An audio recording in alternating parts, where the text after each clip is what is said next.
নমস্কার বন্ধুরা, সামনে আসতে চলেছে মৌনী অমাবস্যা। এই মৌনী অমাবস্যায় মা কালীর অশেষ কৃপা পেতে কমেন্ট বক্সে লিখুন জয় মা কালী। মৌনী অমাবস্যার সম্পূর্ণ সময়সূচি, তার সাথে এই মৌনী অমাবস্যায় কি করা উচিত কি করা উচিত নয়, সমস্ত নিয়ে আমাদের আজকের ভিডিও। শাস্ত্র মতে মাঘ মাসের এই অমাবস্যাকে বিশেষভাবে পুণ্যময় বা ফলদায়ক বলে মনে করা হয়। এই অমাবস্যায় স্নান, দান, তর্পণ ও পিণ্ডদান করলে মোক্ষ লাভ করা সম্ভব হয়। তাই এই দিন বেশ কিছু কাজ করা থেকে বিরত থাকুন। সেই কাজগুলি ভুলক্রমেও যদি করে থাকেন তাহলে আপনি অজান্তেই নিজের বিপদ নিজে ডেকে আনছেন। আপনার ভুল কাজের জন্য পূর্বপুরুষের আত্মাও অতৃপ্ত হতে পারে।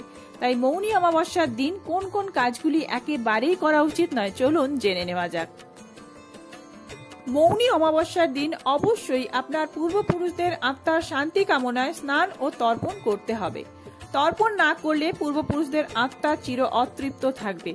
কথিত আছে পৈতৃক সংসারে জলের অভাব থাকলে তর্পণ করা উচিত। জেনে নেওয়া যাক মৌনী অমাবস্যা বা মাঘী অমাবস্যার সময়সূচি। মাঘী অমাবস্যা পালিত হবে 9 ফেব্রুয়ারি 2024।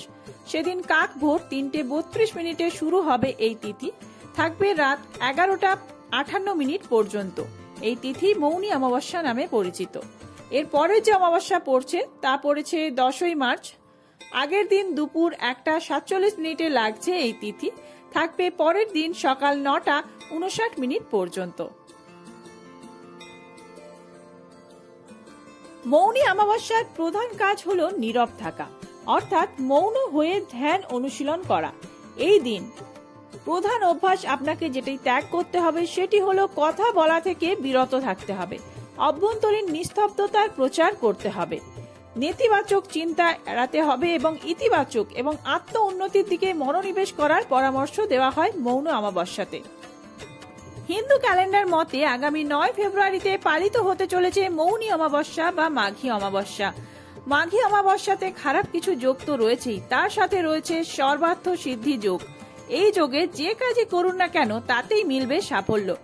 মৌনী অমাবস্যার দিন সকালে স্নান করা অত্যন্ত গুরুত্বপূর্ণ ও পুণ্যের কাজ বলে মনে করা হয়। পাশাপাশি পূর্বপুরুষদের খুশি করার চেষ্টা করা উচিত এই দিন। মাঘ মাসের অমাবস্যা পাক্ষিকের অমাবস্যা।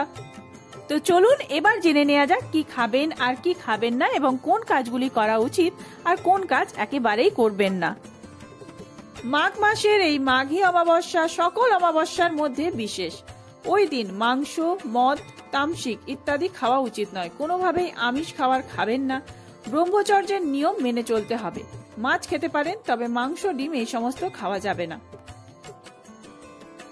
মৌনী অমাবস্যায় ভগবান বিষ্ণু ও পূর্বপুরুষের দেবতা আর্যমের পূজা করতে ভুলবেন না। তাদের কৃপায় আপনার পূর্বপুরুষরা মোক্ষ লাভ করতে পারেন।